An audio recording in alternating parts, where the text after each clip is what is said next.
10 ವರ್ಷ ಆಗೋಯ್ತಾ ಅನಿಸ್ತು. ಅದರಲ್ಲಿ 10 ವರ್ಷದಲ್ಲಿ 7 ವರ್ಷ ನಾನು ಕಳೆದಿರೋದು ಅಪ್ಪು ಸರ್ ಜೊತೆ.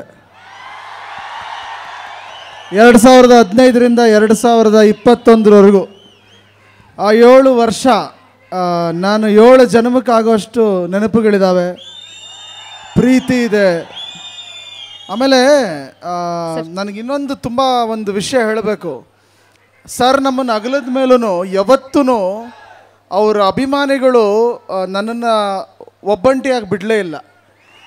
ಯಾವಾಗ ನೋಡು ಕಮೆಂಟಲ್ಲಿ ನಾವಿದ್ದೀವಿ, ನೀವು ಯಾವ ಪಿಕ್ಚರ್ ಮಾಡಿ ನಾವಿದ್ದೀವಿ. ಸೊ ನಾನು ಹೇಳೋದು, ಅಪ್ಪು ಸರ್ ನನಗೆ ಇಂಥ ದೊಡ್ಡ ಕುಟುಂಬನ ಬಿಟ್ಟೋಗಿದ್ದಾರೆ.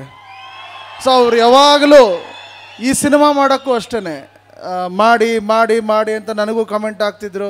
ಕೊನೆ ಕಾಲ ಹೆಂಗೆ ಕೂಡು ಬಂತು ಅಂದರೆ ಯುವರಾಜ್ ಕುಮಾರ್ ನಾನು ಜೊತೆಗೆ ಮಾಡೋವಂಥ ಒಂದು ಸುಸಂದರ್ಭನ ಕ್ರಿಯೇಟ್ ಮಾಡಿದ್ದು ಪವರ್ ಸ್ಟಾರ್ ಪುನೀತ್ ರಾಜ್ಕುಮಾರ್.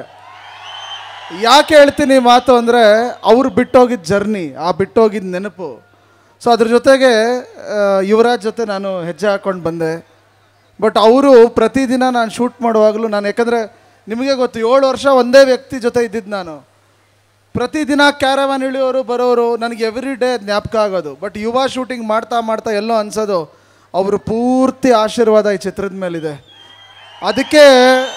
ಅದಕ್ಕೆ ಏನೋ ಈ ಚಿತ್ರ ಮಾರ್ಚಲ್ಲೇ ಮುಹೂರ್ತ ಆಯಿತು, ಮಾರ್ಚಲ್ಲೇ ರಿಲೀಸ್ ಆಗ್ತಿದೆ.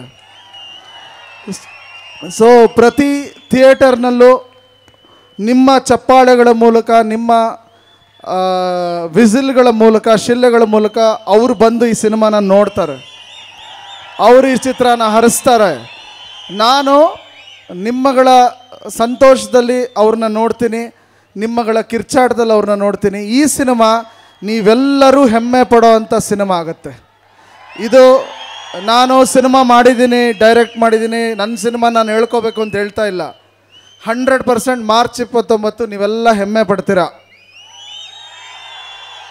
ಅದರಲ್ಲೂ ಅಭಿಮಾನಿಗಳ ಸ್ಟೈಲಲ್ಲಿ ಹೇಳ್ಬೇಕಂದ್ರೆ ಕಾಲರ್ ಎತ್ಕೊಂಡು ಓಡಾಡ್ತೀರಾ.